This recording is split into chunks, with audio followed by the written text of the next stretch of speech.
This is a fun video. We'll talk about shoes, and I absolutely love shoes. I have for my entire life.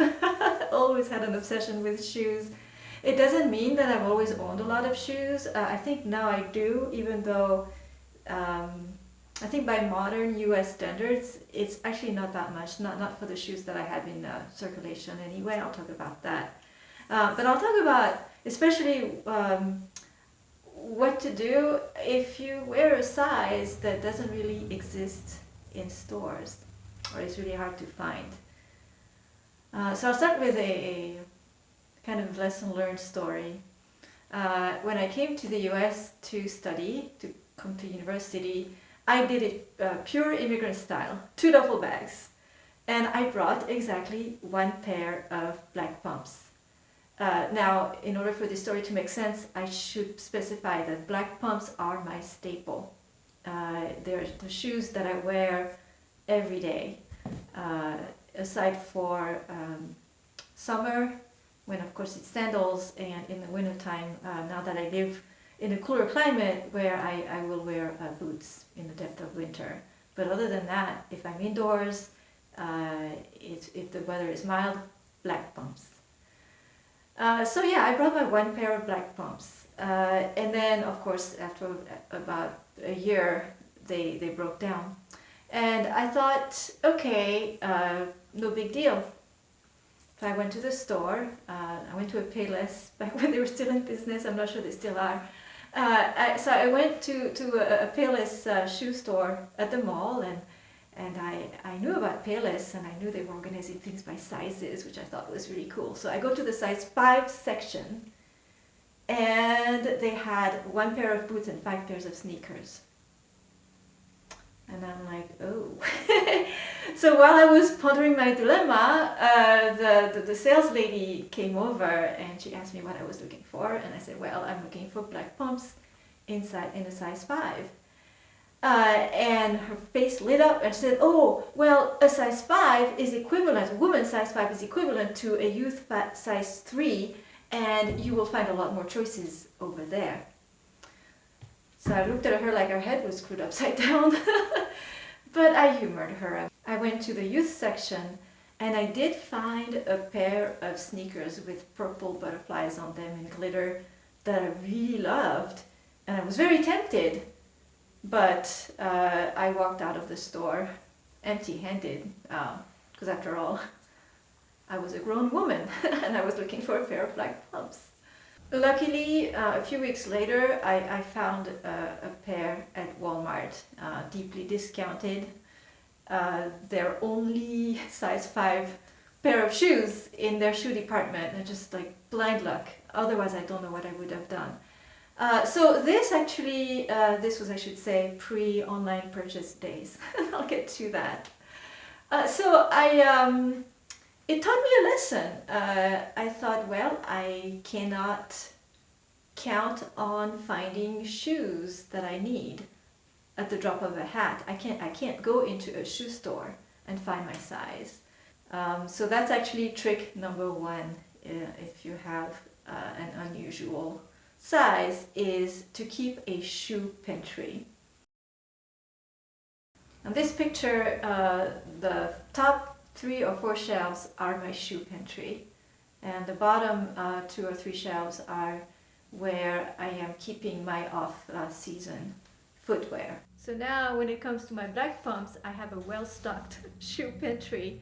I'll talk about this some more, but I am constantly on the prowl for shoes, and whenever I find something useful, even regardless of whether I need it or not at the moment, I buy it and it goes in my shoe pantry. And if I find a pair that works particularly well, is comfortable, that I really love, I'll go back and order another pair.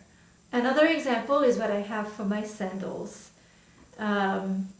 The pair that I have in circulation is kind of getting worn out, so it's good that I have some in reserve in my pantry, and it's actually a really old one. It goes back to 2000 or late 90s, And they're coming back in style with a vengeance. It is not a pair of sandals that I like. I am more classic in my tastes. So actually that one was in my pantry for a while before I took it back out. But now is the time because it is definitely completely coming back in style. So I think I'll finish it either this summer or next summer, and then I'll go into my pantry and pull out the next pair. How do you keep your shoe pantry stocked? This is where tricks number 2, 3, and 4 come in. Trick number 2 is the more obvious one.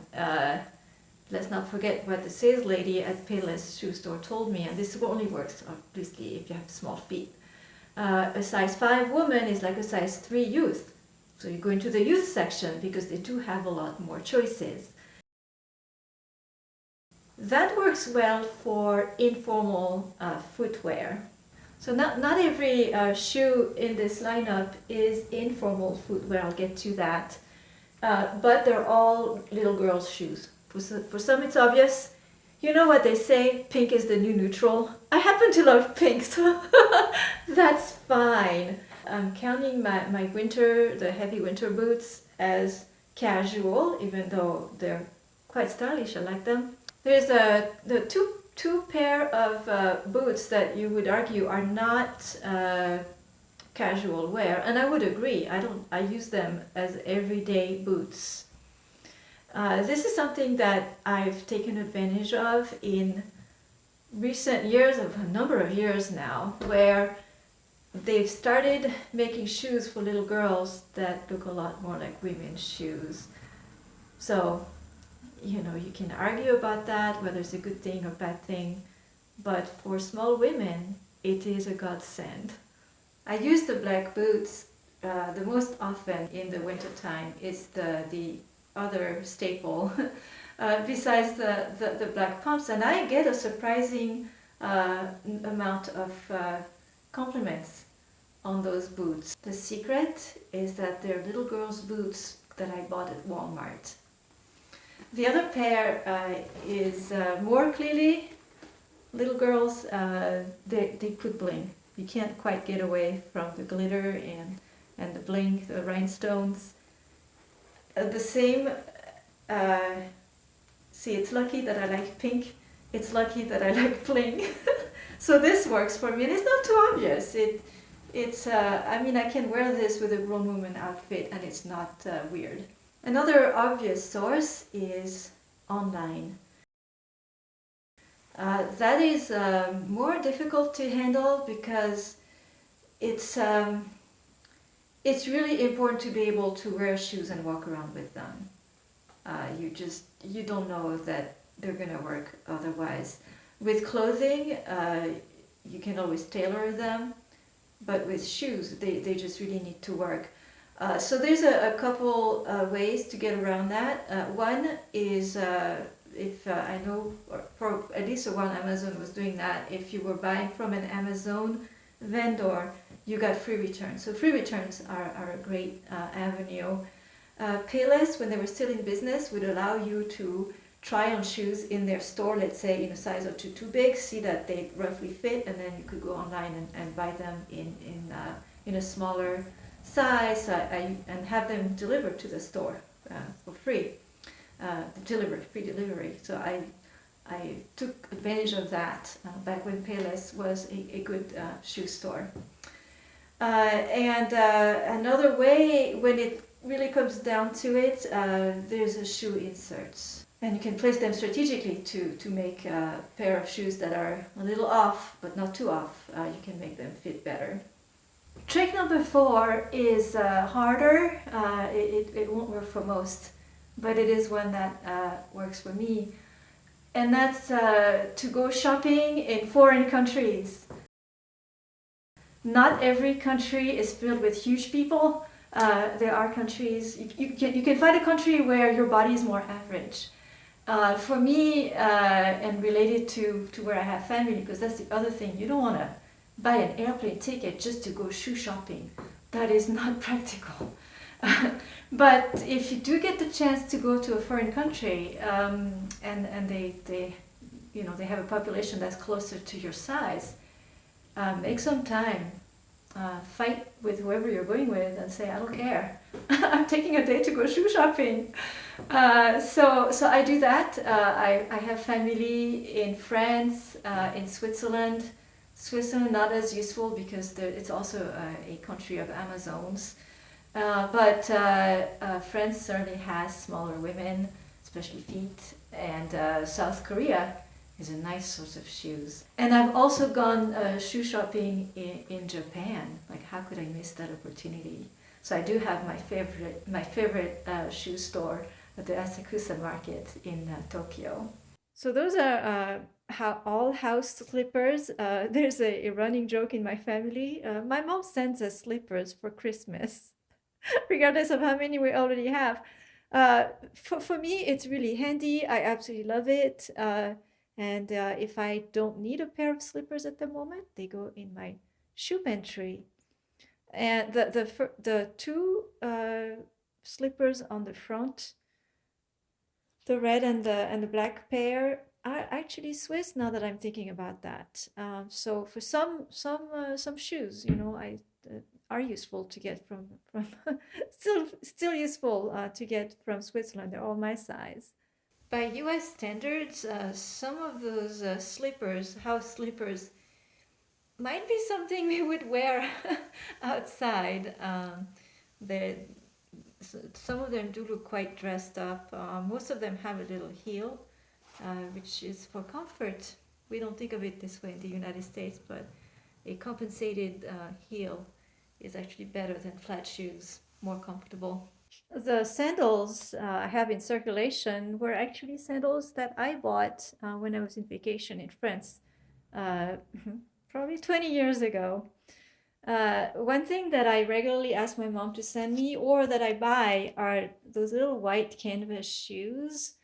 They are super versatile. I wish I would find them in the US. Again, they have a small heel for comfort. I think here you would call them old lady shoes, but you'd be surprised. They actually work with any outfit. I take them whenever I travel in the summertime because I can wear them with everything. The only problem is when it rains, they're not a good thing. So this is how I ended up with Crocs bought in the south of France. Like, why go all the way to the south of France to buy Crocs? And that's because it was raining and I was not prepared for that. So that was kind of an emergency purchase. But it turned out to be one of my favorite summer shoes, especially for when it rains. And this is what's left of my Korean shoe collection. It's an aging collection because of inflation. So South Korea has kind of dried up as a source of shoe wear, which is kind of a shame. On the right are shoes that are specifically to be worn with my handbag, clearly not everyday shoes. In Japan, I found those wonderful two pair of shoes. One of them are rain boots that later became trendy in the United States as well, but this is, I think, a particularly cute pair. And then I have my old ladies walking shoes. They're just wonderful, really super light, flexible, have that little heel. They're another staple. I take them with me when I travel. If it's not summertime, I'll take them with me because they're walking shoes, office shoes, travel shoes. They just do it all. They go with every outfit. I would buy 30 pair of those if I could, but I only have one. Both in South Korea and in Japan, I am a size 225. That is the length in millimeter of my feet. Thus, their sizing system makes total sense. In Japan, I found that for less formal shoes, and that's the case for my rain shoes are a size S, is small. They had small, medium, large, and that was it, 3 sizes. I was kind of peeved that I was still a size small even in Japan. Those were my 4 tricks to find shoes in unusual sizes. If you enjoyed this video, give it a like and thank you for watching.